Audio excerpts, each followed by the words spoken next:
Halo semuanya, kita berjumpa lagi dalam pembelajaran online. Sekarang kita memasuki tema 5 pahlawanku, subtema yang kedua, pahlawanku, kebanggaanku. Dan kita mulai dalam pembelajaran yang pertama.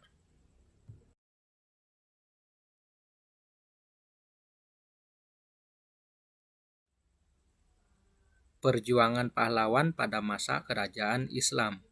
Agama Islam di Indonesia berkembang pesat terutama di daerah pesisir.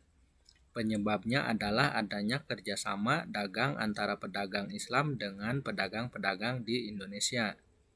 Makin kuatnya pengaruh Islam di kalangan penduduk mendorong tumbuhnya kerajaan-kerajaan Islam di Nusantara. Berikut uraian tentang beberapa tokoh yang terkenal pada masa kerajaan Islam di Indonesia. Yang pertama, Sultan Baabullah dari Kerajaan Ternate. Sultan Baabullah adalah raja-raja dari Kesultanan Ternate yang memerintah dari tahun 1570 sampai 1583. Ia menjabat sebagai sultan setelah ayahnya yang bernama Sultan Khairun dihukum oleh penjajah Portugis. Sultan Baabullah diberi gelar penguasa atas 72 pulau. Kesultanan Ternate memiliki peninggalan sejarah seperti Masjid Ternate, Makam Sultan Baabullah, dan Benteng Kerajaan Ternate. Yang kedua, Sultan Agung dari Kerajaan Mataram. Sultan Agung adalah Raja Mataram ketiga yang memimpin dari tahun 1613 sampai 1645. Pada masa pemerintahannya, Kerajaan Mataram mencapai puncak kejayaannya.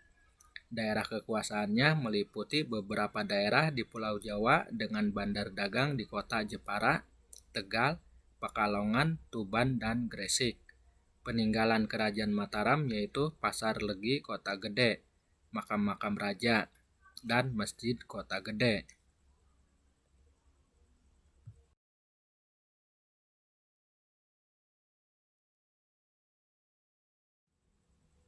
Sekarang ayo berlatih menjawab 3 pertanyaan berikut sebagai tugas yang pertama dalam pembelajaran ini.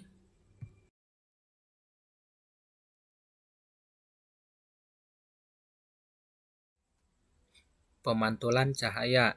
Saat mengenai benda bening, cahaya dapat menembus dan dapat diteruskan. Namun jika cahaya mengenai benda gelap, cahaya akan dipantulkan kembali. Pantulan cahaya dari suatu benda masuk ke dalam mata sehingga kita dapat melihat benda tersebut. Jika cahaya mengenai permukaan benda, maka akan terbentuk bayangan. Ciri-ciri pemantulan teratur yaitu berkas sinar mengenai permukaan yang datar dan rata. Berkas sinar pantul yang dihasilkan berkas sinar yang sejajar. Berikut macam-macam pemantulan cahaya. Yang pertama, pemantulan cahaya teratur.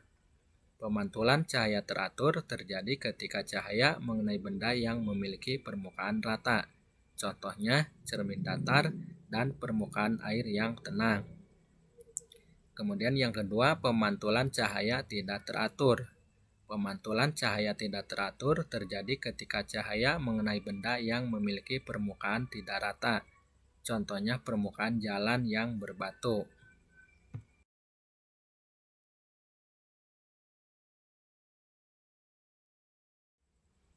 Sekarang ayo berlatih menjawab 3 pertanyaan berikut sebagai tugas yang kedua dalam pembelajaran ini.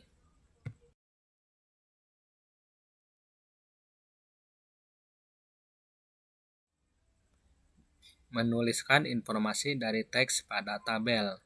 Informasi merupakan sekumpulan data atau fakta tentang suatu hal. Informasi sebaiknya diolah sehingga mudah dipahami oleh pembaca.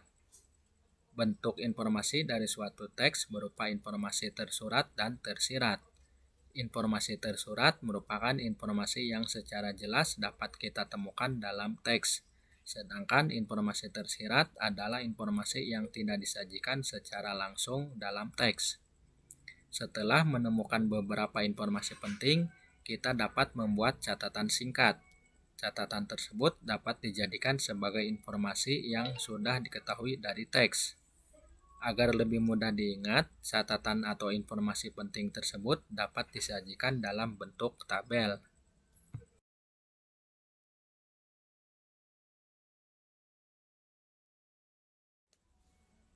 Ayo berlatih sebagai tugas yang ketiga dalam pembelajaran ini menjawab 3 pertanyaan berikut.